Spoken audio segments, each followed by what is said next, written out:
Bom, espero que você tenha assistido aí a aula de como representar um conjunto. Agora a gente vai ver aqui os tipos de conjunto, né?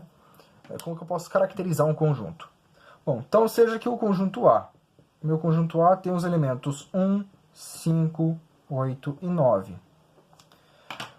Eu quero fazer uma representação desse conjunto, mas de forma que eu vou indicar o número de termos, né? O número de elementos que tem dentro desse conjunto. Como que eu posso fazer? Existe a notação n de x, né? Tal que isso daqui vai dar para a gente o número de elementos do conjunto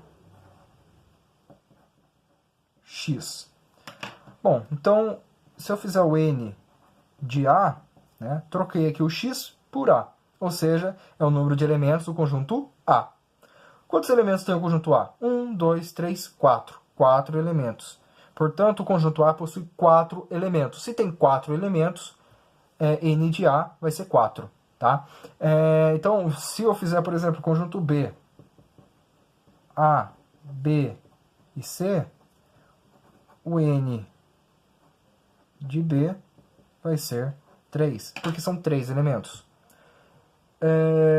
A partir disso, eu consigo definir se um conjunto, o nome do conjunto, né, o tipo de conjunto. Então, se eu tiver a situação onde o n de um conjunto, né, o número de elementos de um conjunto é igual a 1, eu digo que esse conjunto ele é unitário. Se eu disser que o número de elementos de um conjunto é igual a 0, eu digo que esse conjunto é vazio. Posso representar o conjunto vazio da seguinte forma. Dessa forma ou dessa forma. Nunca ambas, tá? Nunca confundam isso. Se você representar o conjunto vazio assim, você vai estar representando um conjunto unitário, porque tem um elemento que é esse símbolo φ. Então, isso aqui está errado. Então, se você ouvir falar, o conjunto vazio, ou você ver esses símbolos, significa que você está falando de um conjunto sem elemento nenhum. Nenhum elemento pertence a esse conjunto. Nenhum deles atendem à pertinência. Tá? Nenhum objeto atendeu a essa pertinência. Então, não existe elementos. Se existir, por exemplo, um conjunto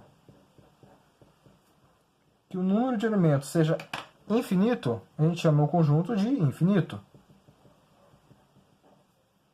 Agora, se o número de elementos for diferente de infinito, diferente de 1 e diferente de 0, qualquer, se ele for diferente desses três, né, o nome desse conjunto, então, é o conjunto finito. Porque ele não pode ser infinito, já que ele não tem infinitos elementos. Ele não pode ser unitário, já que tem mais do que um, ele é diferente de um. E não pode ser vazio, já que ele não tem 0 elementos, ele é diferente de 0. Então, toda vez que aparecer um conjunto com mais do que um elemento e menos que infinito, é um conjunto finito. Vou colocar aqui alguns exemplos. Conjunto M. O conjunto M vai ser o conjunto de planetas onde estamos agora.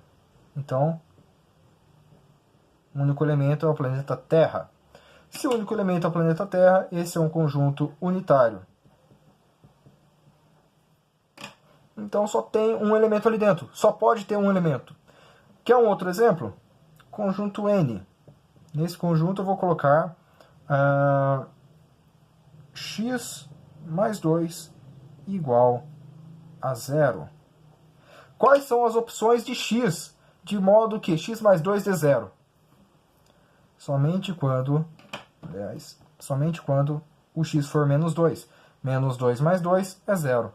Então perceba que só tem uma solução, né? Só existe esse valor, o menos 2. Portanto, ele é unitário. Vou criar outro conjunto P. O conjunto P agora é o conjunto com todas as pessoas que possuem 5 metros de altura. Tá? Vou colocar aqui o nome de todas essas pessoas que possuem 5 metros de altura. Então tá aqui. Todo mundo que possui 5 metros de altura, tá aí o nome. Como não existe pessoas, né, que possuem 5 metros de altura, a gente diz que é um conjunto vazio. Tá? Convida todo mundo que tem mais de 5 metros de altura para sua sala de estar e ela vai ficar vazia.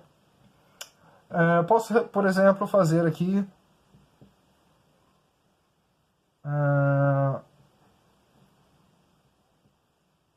os valores, né, da raiz negativa de x, tal que x pertença aos naturais. Ou seja, quando eu estou falando que um x pertence ao natural, estou dizendo que ele só pode ser positivo.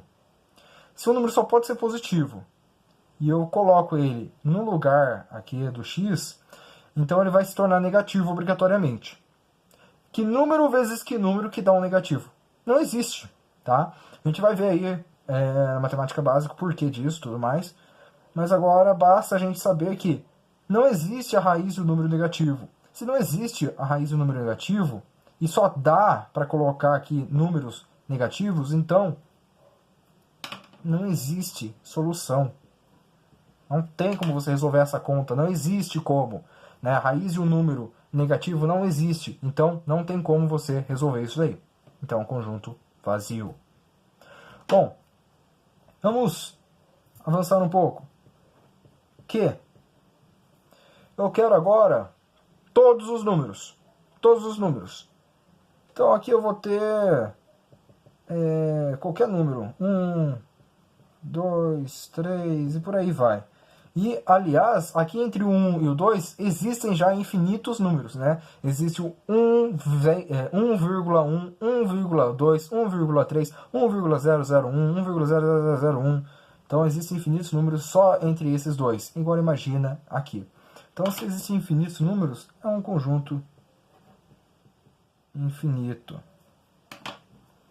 Vou colocar aqui agora um conjunto R. Nesse conjunto R, eu vou colocar o nome de todas as pessoas que existem no planeta Terra. Então aqui eu vou colocar a Ana, o Beto, o Carlos, e por aí vai. São muitas pessoas. Vou passar um bom tempo aqui, anos escrevendo, mas eu vou chegar ao fim. Não existem infinitas pessoas na Terra. Vai chegar um fim. Se vai chegar num fim, significa que não é infinito. Não tem apenas uma, então não é unitário. E tem elemento, então não é vazio. Portanto, é um conjunto finito. Tá? Eu espero que tenha ficado claro aí essa diferença de unitário, vazio e finito, né? Infinito e finito.